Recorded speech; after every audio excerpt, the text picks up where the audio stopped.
Hello mga ate and kuya, for today's video, share ko sa inyo itong aking nakita dito sa gulay. So, importante talaga na lilinisin natin o huhugasan nating maigi yung mga gulay na ating kakainin. Kasi imagine nyo, kung hindi ko to nakita, look, oh. Ito'y parang linta na, ano ba to?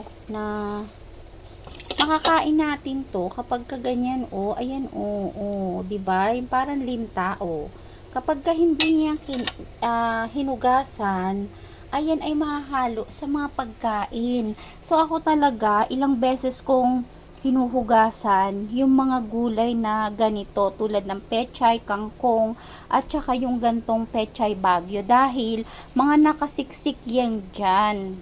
At kapag hindi natin yan nahugasan at tiningnang maigi, maihahalo yan sa pagkain natin at ayan ay makakain natin. So maging mapanuri tayo sa ating mga niluluto, sa ating mga binibili, dahil kalusugan natin, ng ating mga pamilya, ng ating mga mahal sa buhay ay nakasalalay sa ating mga nagpe-prepare ng mga pagkain. Paano pa kung kumain tayo sa mga ibang lutuan? Kaya ako, 'di ba, hangga't maaari, mas lamang yung luto natin.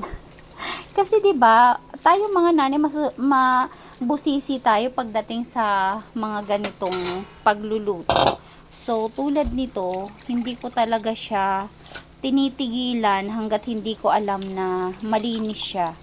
'Di ba? Yung especially yung kangkong, pechay, at saka tong pechay bagyo, at kung ano-ano pa, mga talbos, mga ganyan, binababad ko siya sa baking soda na yun, may tubig.